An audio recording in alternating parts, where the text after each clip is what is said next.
दोस्तों, competition academy के YouTube portal पे आपका स्वागत है।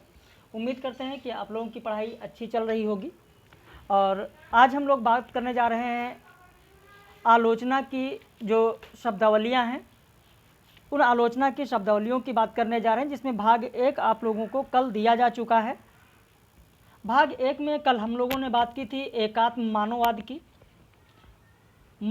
की, मनोमय कोश, प्रभाववाद, लघु मानव, कवि समय, मिथक, कल्पना, बिंब, फैंटेसी, इन सब की बात हम लोगों ने कल कर ली थी। अस्तित्ववाद, आधुनिकतावाद, उत्तर आधुनिकतावाद, निजंधारी कथा, अजनबीपन, संरचनावाद, विरोधाभास, इन सब की बात कल हो गई थी। विडंबना, विसंगति, अंतर्विरोध, यथार्थवाद। आज जो हम लोगों को बात करना है भाग 2 में, वो बात करेंगे रूपवाद से। यानी आज होगा इस वीडियो में रूपवाद, संत्रास, विपथन, रूप, मार्क्सवाद, मनोविश्लेषणवाद। देखिए, मनोविश्लेषणवाद याद करिए आप लोग कि आप लोगों को वीडियो लेक्चर मिल चुका है, जिसमें मार्क्सवाद, मनोविश्लेषणवाद, यथार्थवाद, यथार्थवाद, अस्मिता मूलक विमर्श, जिसमें नारी विमर्श मैंने आप लोगों को करा दिया है, आदिवासी विमर्श करा दिया गया है। तो इस पर आधारित जितनी भी रचनाएं हैं वो करा दी गई हैं। तो ये लेक्चर आप लोगों को इकाई 4 में वैचारिक पृष्ठभूमि जब मैंने कराया है तो वहाँ पर ये सारी चीज़ें आपको मैंने करा दी थी। उससे पहले इकाई 3 में भी ये चीज़ें हो चुकी हैं। वैचारिक पृष्ठभूमि में ही आप देखेंगे कि समस्त दर्शन मैंने आपको करा दिया। लोहिया दर्शन, गांधी दर्शन, अंबेडकर दर्शन, ये सारे हो चुके हैं। इकाई 3 में आप देखेंगे कि प्रतिभा, व्युत्पत्ति, अभ्यास, अनुभूति, अप्रस्तुत योजना, ये भी हो चुका है। तो इसकी भी बात हम लोग इस लेक्चर में नहीं करेंगे। इस लेक्चर में संकेत ग्रह, बिंब ग्रहण, आनंद की साधना अवस्था और सिद्धावस्था, शील दशा, भाव दशा, लोक मंगल, रूप विधान, भाव एवं मनोविकार, ज्ञानात्मक संवेदना, संवेदनात्मक ज्ञान, लाक्षणिक मूर्तमत्ता, उपचार वक्रता, इन सब की बात हम लोग इस वीडियो में करेंगे। तो आइए शुरू करते हैं आज की कक्षा। जो कल छूट गया था वहाँ से शुरू करते हैं। तो कल जो छूटा था रूपवाद से, यहाँ से हम लोगों को करना है। रूपवाद, जिसे अंग्रेजी में फॉर्मलिज्म कहते हैं। रूसी रूपवाद इसे इसलिए कहा जाता है क्योंकि यह रूस से प्रारंभ हुआ। रूपवाद एक प्रकार का कलावादी आंदोलन है जो 20वीं सदी के दूसरे दशक में शुरू हुआ। रचना में सामाजिक मूल्य, संदेश अथवा कथ्य की तुलना में रूप और तकनीकी पर अधिक बल देने के कारण इस आंदोलन को रूपवाद कहते हैं। इसका नेतृत्व किसने किया है? तो रूपवाद का नेतृत्व बोरिस इकेनबॉम ने किया, विक्टर स्क्लोवस्की ने किया और जैकोब्सन ने किया। इन तीनों नामों को आपको ध्यान में रखना है। अगर नहीं पता है तो लिख लें या स्क्रीनशॉट ले लें। रूपवादी पूरा बल भाषा पर देते हैं। ये भी आपके लिए बहुत ही महत्वपूर्ण कथन है कि रूपवादी मूलतः किस पर बल देते हैं? तो भाषा पर बल देते हैं। साहित्य की भाषा, भाषा का चयन और उदात्त रूप होता है। इनके यहाँ भाषा एक स्वायत्त इकाई है। रूपवादियों के 2 केंद्र थे। ऐसा प्रश्न पूछा जा सकता है कि रूपवादियों का केंद्र कहाँ पर था या कहाँ पर था। एक पूछा जाएगा तो कहाँ पर था, दोनों दिया जाएगा तो कहाँ पर था। तो मॉस्को में था और पीटर्सबर्ग में था। तो ये बात हो गई रूपवाद की। संत्रास की अगर बात करें तो संत्रास जीवन का बीजभूत भावावस्था है जो संसार में होने को सिद्ध करती है। हेडिगर ने संत्रास भावना को व्यापक ढंग से व्याख्यायित किया है। किसने किया है? तो हेडिगर ने। यह नाम आपको ध्यान रखना है। जब बात संत्रास की आती है तो इनका नाम आपको जरूर ध्यान रखना है। किसका? हेडिगर। वह इसे ही जीवन की आधारभूत अनुभूति मानते हैं। प्रश्न पूछा जा सकता है कि निम्न में से कौन संत्रास को जीवन की आधारभूत अनुभूति मानते हैं? तो आपका उत्तर होगा हेडिगर। जो संसार से संबंधित नहीं है, मानव की अकुलाहट का रूप है संत्रास। इन अनुभूति से छूटने का मानव जितना ज़्यादा यत्न करता है उतना ही संत्रास उसका पीछा करता है। विपथन, जिसे अंग्रेजी में आप डेविएशन के नाम से जानते हैं। चलिए, डेविएशन की बात अब एक कर रहे हैं हम लोग, लेकिन उससे पहले आपसे एक सवाल है। सहृदय यानी समान हृदय वाला, जो कि इकाई 7 में असिस्टेंट प्रोफेसर के पाठ्यक्रम में है, जो आप लोग पढ़ रहे हैं, आलोचना की परिभाषिक जो शब्दावलियां हैं उनमें आप देखेंगे तो एक आपको शब्द मिलेगा सहृदय, एक शब्द मिलेगा आपको सहृदय। तो जो सहृदय शब्द है, इससे एक प्रश्न है आप लोगों से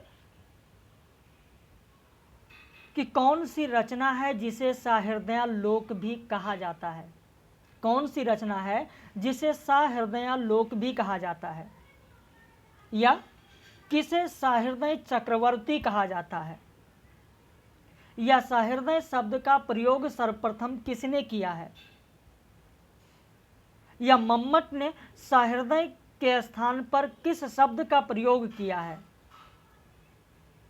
अगर इन प्रश्नों को आप जानते हैं, प्रश्नों के उत्तर, बहुत अच्छी बात है। अभी वीडियो के अंत में आप देखेंगे जब हम लोग सहृदय की बात करेंगे, वहाँ पर ये सारी चीज़ें आपको बताई जाएंगी कि किस रचना को सहृदयालोक कहा जाता है, किसने सबसे पहले सहृदय शब्द का प्रयोग किया, किसको सहृदय चक्रवर्ती कहा जाता है, और मम्मट ने सहृदय के स्थान पर किस शब्द का प्रयोग किया है।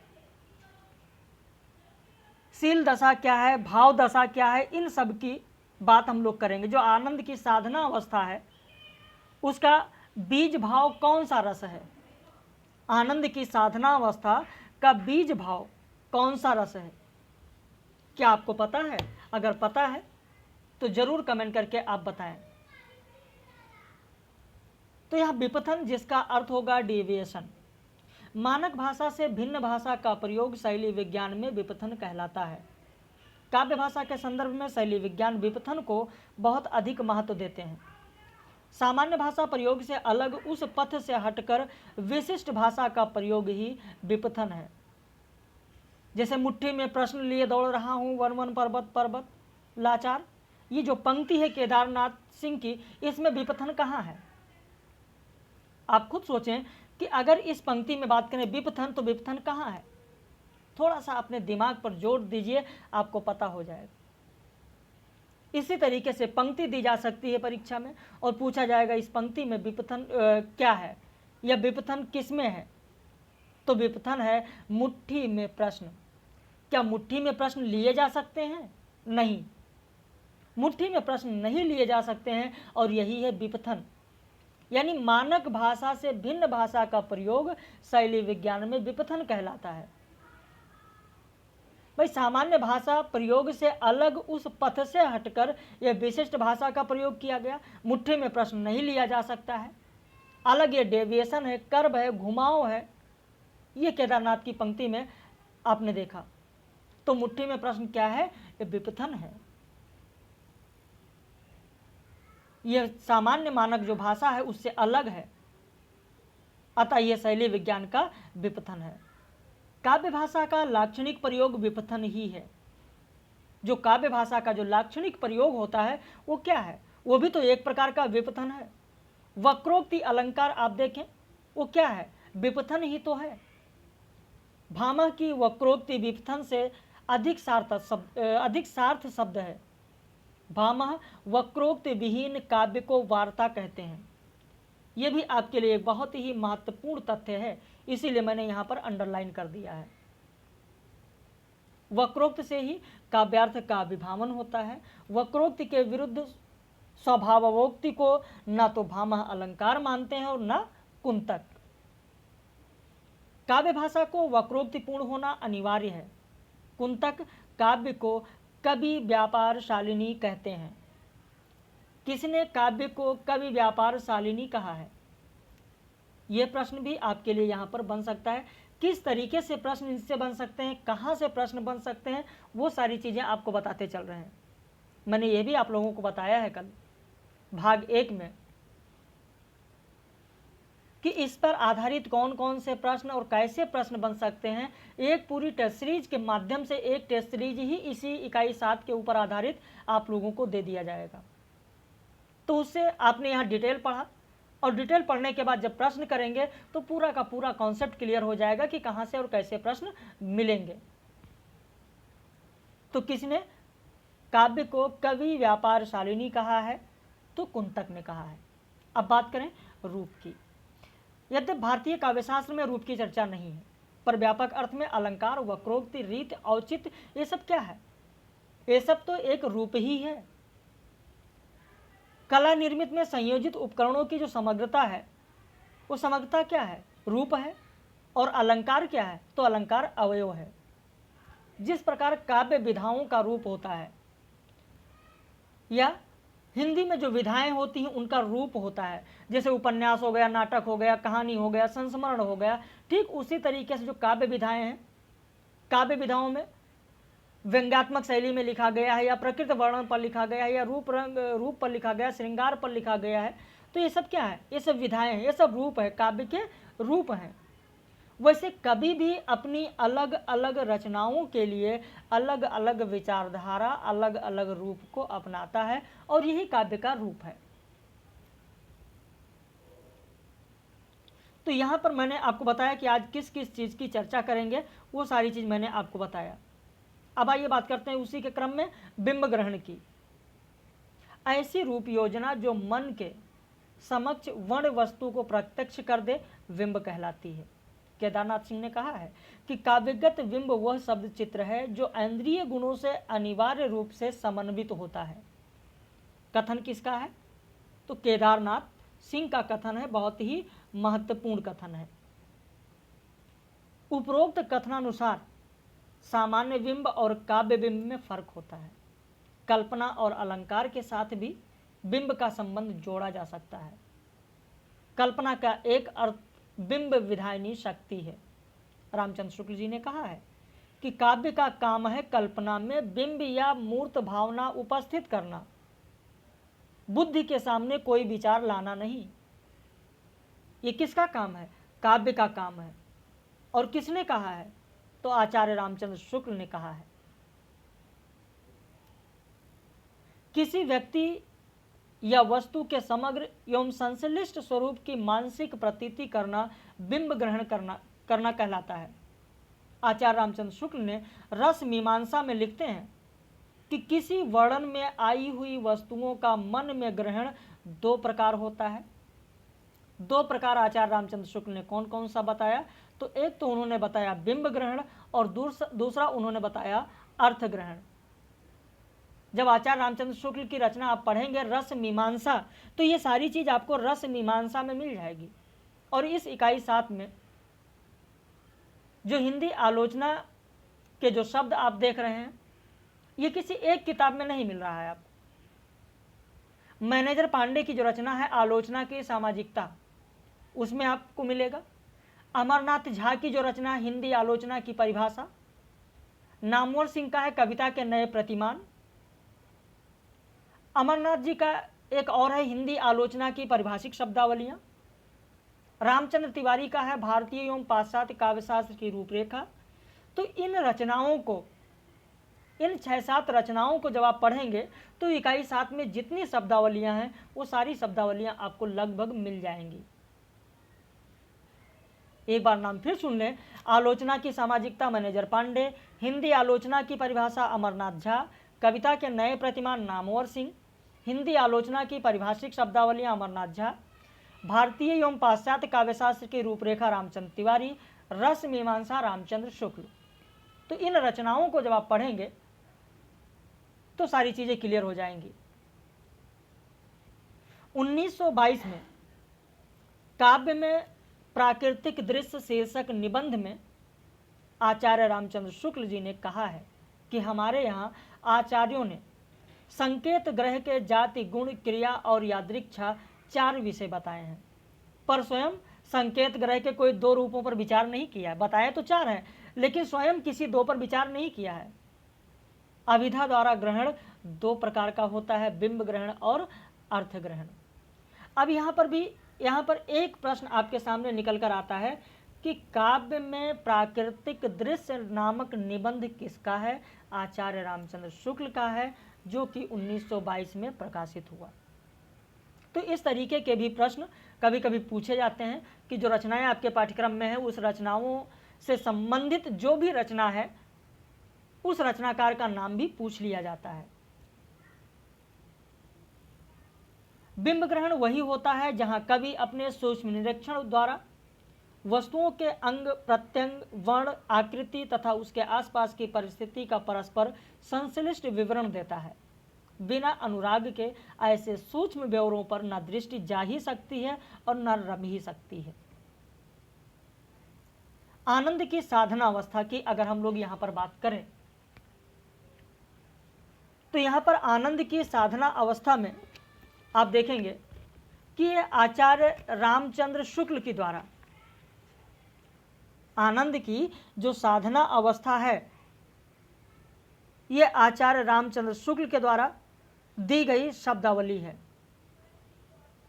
आनंद की साधना अवस्था, तो इस तरीके से यहां से भी प्रश्न पूछे जाते हैं आनंद की साधना अवस्था से।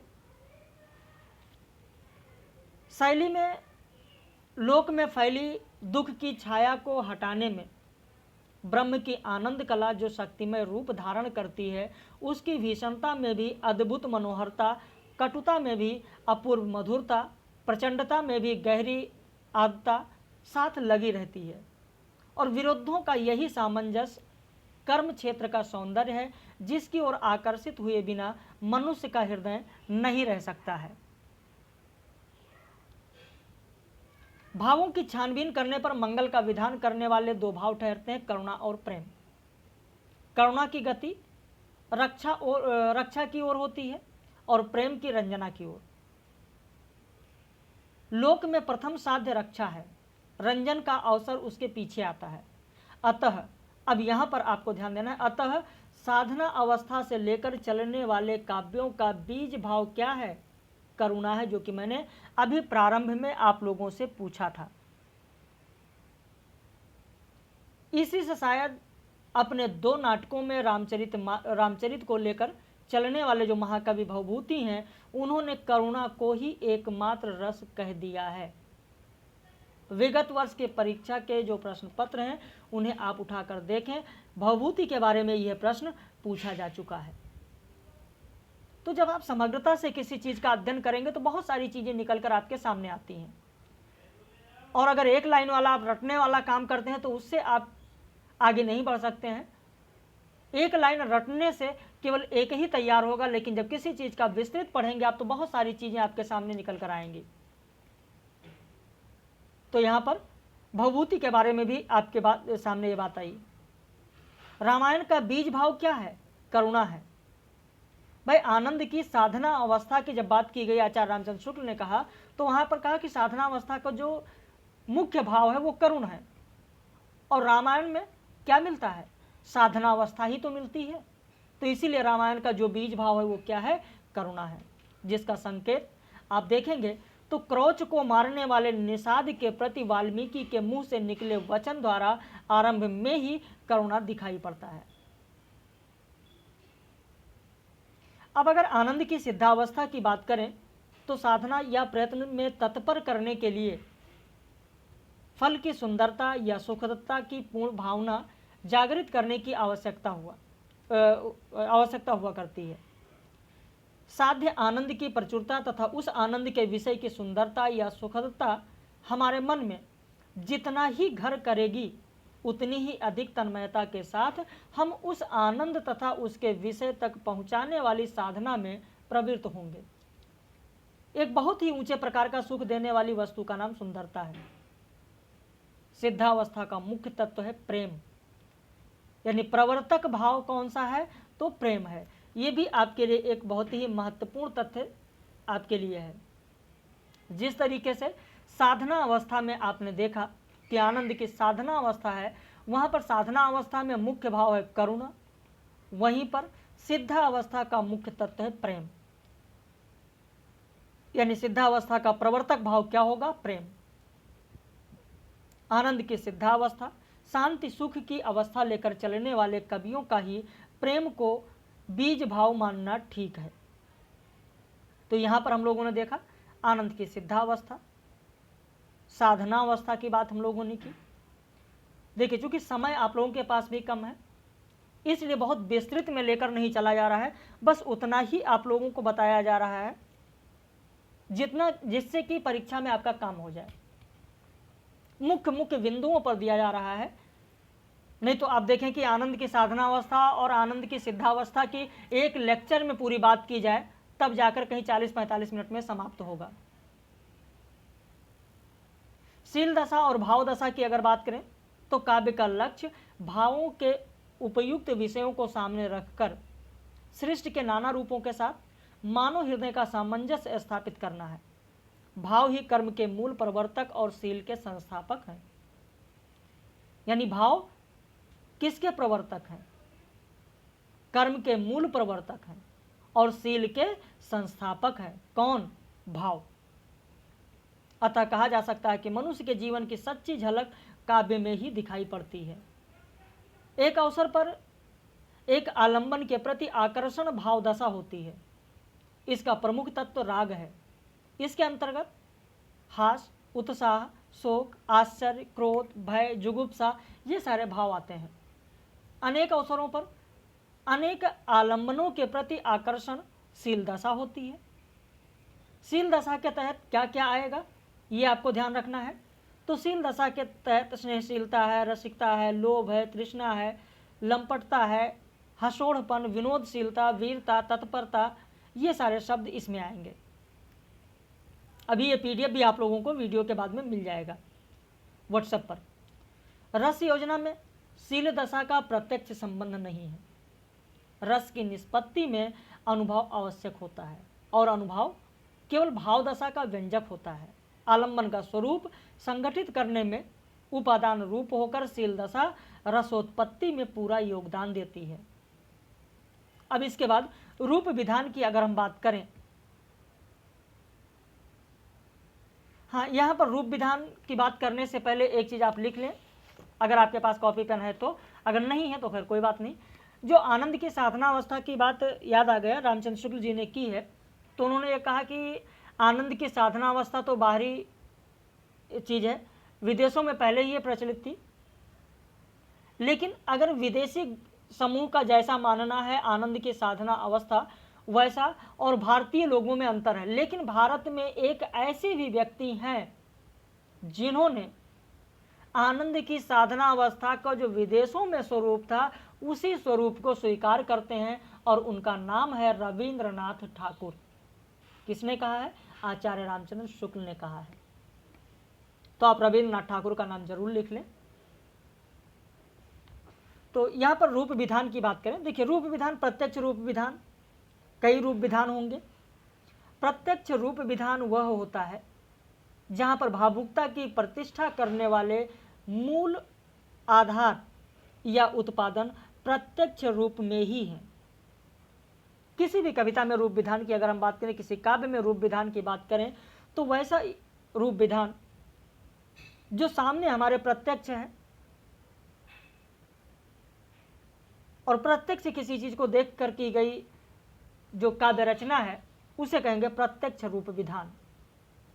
स्मृति रूप विधान यानी जो स्मृति में है, जो दिमाग में है, यानी जिस प्रकार हमारी आंखों के सामने आए हुए कुछ रूप व्यापार हमें रसात्मक भावों में मग्न करते हैं, उसी प्रकार भूतकाल में प्रत्यक्ष की हुई कुछ परोक्ष वस्तुओं का वास्तविक स्मरण भी कभी कभी रसात्मक होता है। यानी स्मृति में जो है, भूतकाल में जो हो चुका है, जो हमारे साथ बीत चुका है, जिस चीज को प्रत्यक्ष अपनी आंखों से हम देखे हैं, यानी जहां पर भूतकाल की बात होगी वहां कहा जाएगा यहाँ पर स्मृति रूप विधान है। और स्मृति रूप विधान जो भूतकाल से संबंधित है वो दो प्रकार की होगी, एक होगी विशुद्ध स्मृति और दूसरा होगा प्रत्यभिज्ञान। विशुद्ध स्मृति किसे कहते हैं केवल जान लीजिए। विशुद्ध स्मृति ये होगी, जैसे एक ले लिया जाए प्रिय का स्मरण। प्रिय का स्मरण क्या है? विशुद्ध स्मृति है, कोई बनावट नहीं है। अपना बाल्यकाल याद आना या यौवन काल याद आना, उसके अतीत का स्मरण करना, विशुद्ध स्मृति है।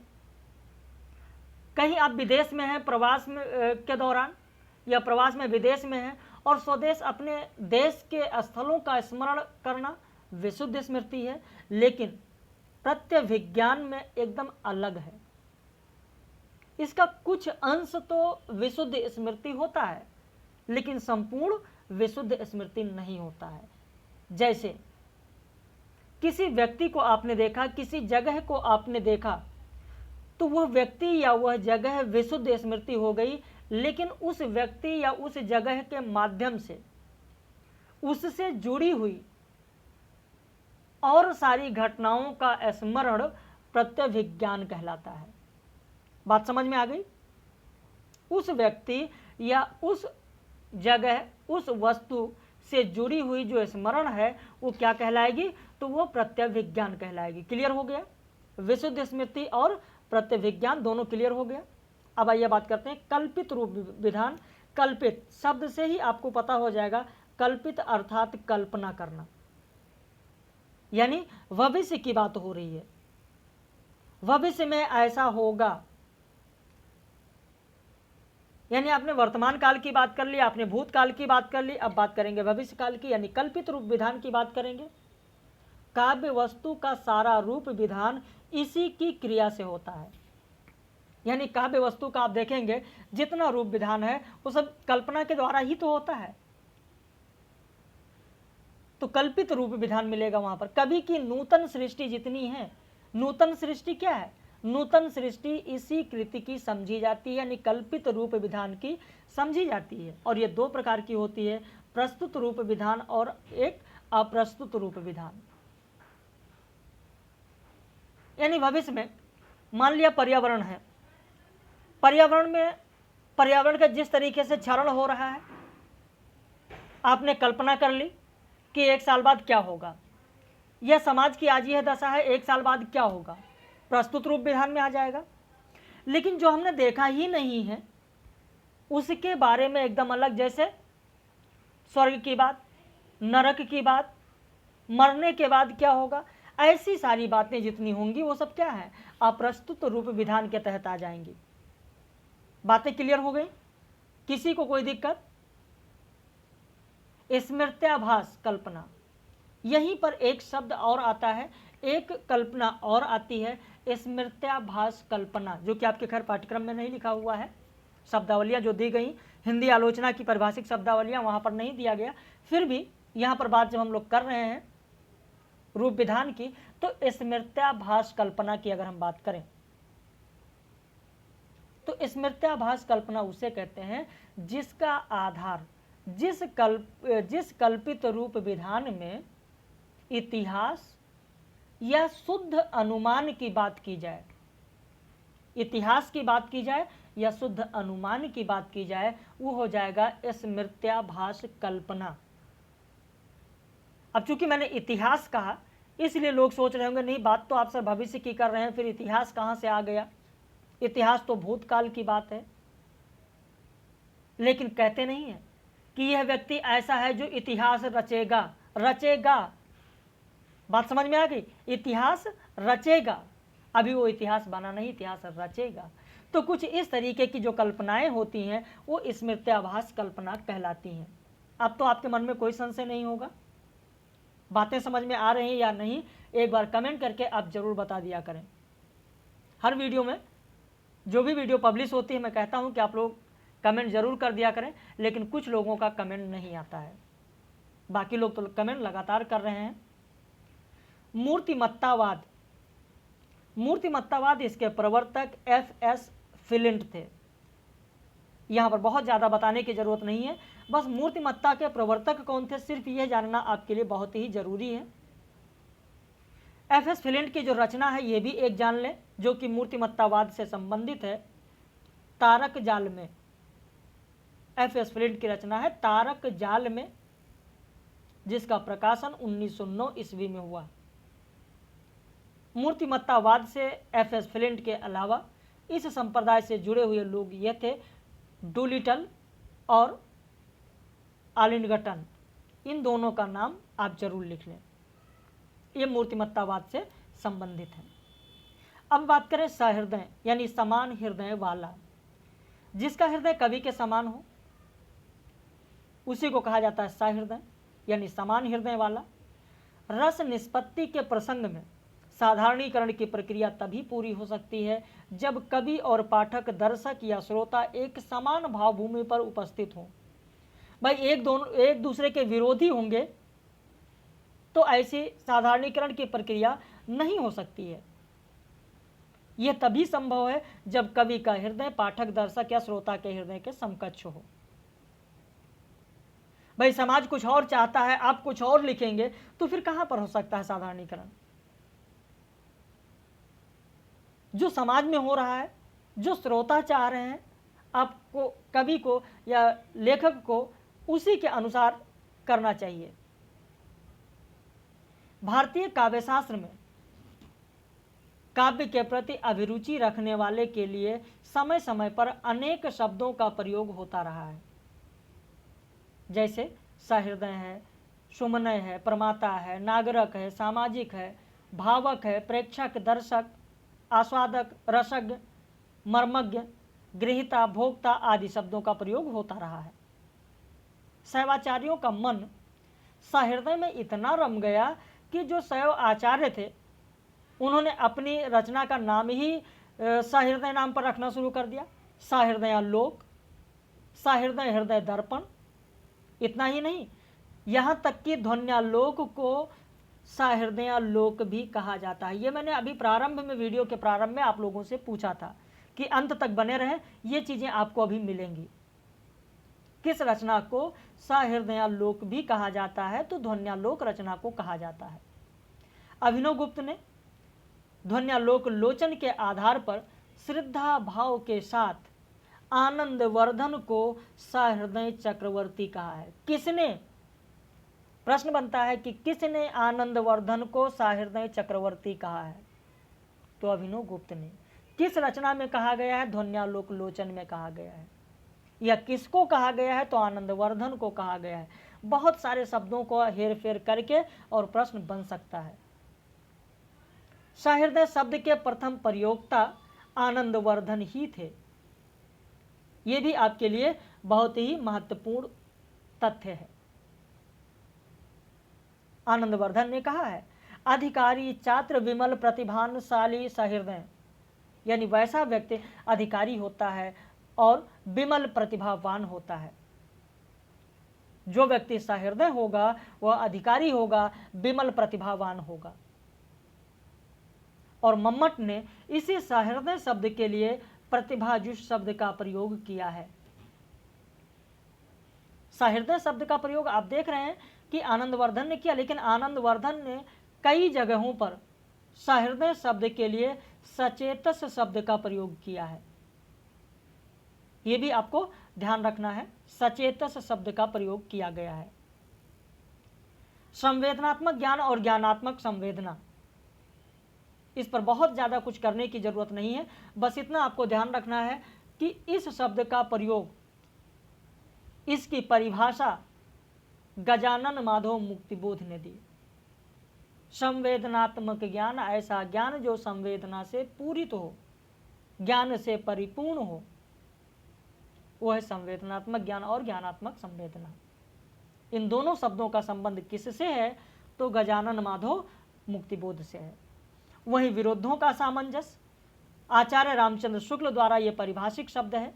उन्होंने आनंद की साधनावस्था की जब बात की है, उसी के दौरान इसकी चर्चा की है, विरुद्धों के सामंजस्य की। इसका संबंध काव्य के प्रत्यक्ष पक्ष से, प्रयत्न पक्ष से है। कर्म क्षेत्र के सौंदर्य को शुक्ल जी ने विरुद्धों का सामंजस्य कहा है। यह लाइन आपके लिए बहुत ही महत्वपूर्ण है, इसको ध्यान देना है। भाई मेरे पास तो लगातार इस समय फ़ोन आ रहा है कि सर नोट्स दीजिए, नोट्स दीजिए, लेकिन नोट्स हमारे यहाँ सिर्फ उन्हीं लोगों को उपलब्ध हो रहा है जो हमारे यहाँ पहले से पढ़ रहे हैं। ऐसा नहीं है कि अब समय आ गया, 1 महीना परीक्षा बची है तो नोट्स दे दीजिए, ऐसा संभव नहीं है, ये हमारा रूल नहीं है। तो इसलिए नोट्स के संबंध में नहीं, हाँ टेस्ट सीरीज चल रहा है, आप टेस्ट सीरीज ज्वाइन कर सकते हैं। जितनी टेस्ट सीरीज हो चुकी हैं वो सारी टेस्ट सीरीज आपको मिल जाएगी। साथ में यूजीसी नेट जेआरएफ के लिए जो नया हमारा बैच है वो 25 अक्टूबर से शुरू होगा, लेकिन एडमिशन अभी से ही लोगों ने लेना शुरू कर दिया। वो ऐसे लोग हैं जो इस बार परीक्षा देंगे, कह रहे हैं सर 25 से तो लगातार आपके यहाँ नया बैच हम ज्वाइन ही करेंगे, लेकिन एडमिशन ले रहे हैं इसलिए कि कुछ सामग्री मिलती रहेगी तो उससे ये होगा कि इस एग्ज़ाम में शायद कुछ बेहतर कर सकें। मैंने मना भी किया, फिर भी लोगों ने नहीं माना और लगभग 23-24 लोगों ने एडमिशन अब तक ले लिया 25 अक्टूबर के बैच में। यदि आप भी लेना चाहते हैं तो ले सकते हैं भाई, जब लोग ले रहे हैं हो सकता है कि इस परीक्षा में कुछ प्रश्न आप लोगों को ज़रूर मिले। इस कम समय में जितनी चीज़ें कराई जा रही हैं वो तो आप लोग देख ही रहे हैं, बेहतर से बेहतर मैटर आपको उपलब्ध कराया जा रहा है। बाकी यूपीएचएससी के लिए परीक्षा के बाद उसके लिए भी नया बैच होगा। तो बात करते हैं लोकमंगल की। इस शब्द को विशिष्ट अर्थ देने का भी श्रेय आचार्य रामचंद्र शुक्ल को है।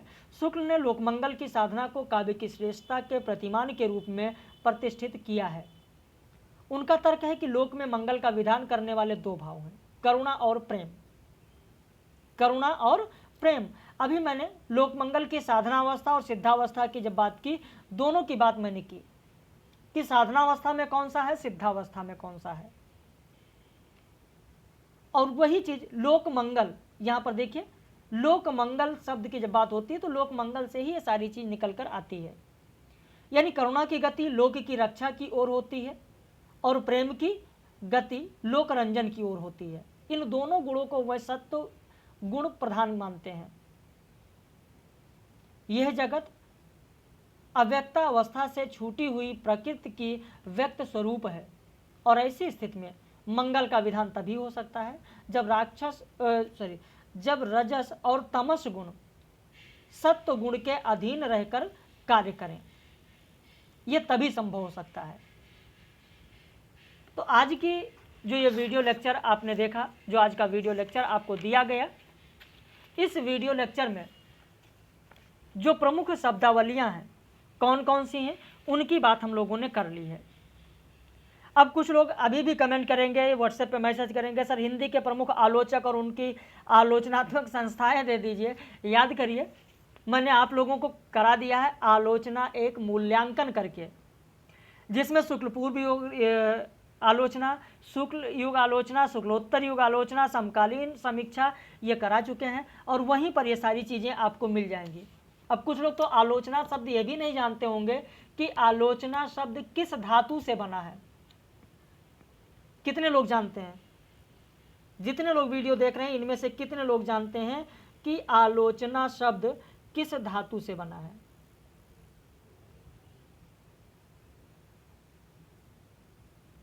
कमेंट करके जरूर बताइएगा कि आपको पता था या नहीं। चलिए मैं बता देता हूं, लुच शब्द से बना, लुच धातु से बना है। आलोचना शब्द लुच धातु से बना है जिसका अर्थ होता है देखना। समझ में आ गया? तो जो यहाँ परिभाषिक शब्दावलियाँ थी वो लगभग सारी चीज़ें हो गई। अगर एक आध छूटी भी हैं तो कोई ज़रूरी नहीं है कि आप उसके लिए इतना ज़्यादा परेशान हो, लेकिन 98% जितने शब्दावलियाँ हैं वो मैंने आप लोगों को दोनों लेक्चर में करा दिया है। बाकी आप लोग पढ़ें, आगे बढ़ें, मेहनत करते रहिए, लगातार टेस्ट सीरीज का उत्तर देते रहिए। और जो लोग टेस्ट सीरीज ज्वाइन करना चाहते हैं वो ऊपर दिए गए नंबर पर फ़ोन करके, व्हाट्सएप करके, यहाँ पर आप देख लें, फ़ोन करके या व्हाट्सएप करके फीस और सारी जानकारी टेस्ट सीरीज के बारे में ले सकते हैं। यूजीसी नेट जेआरएफ के लिए नया बैच 25 अक्टूबर से है, आप उसके लिए भी फीस और सारी जानकारी ले सकते हैं। हम लोग फिर मिलेंगे कल लाइव कक्षा में रात में 9 बजे अपने पेड मेंबर्स के साथ। आप लोगों ने वीडियो को अंत तक देखा, इसके लिए बहुत बहुत धन्यवाद।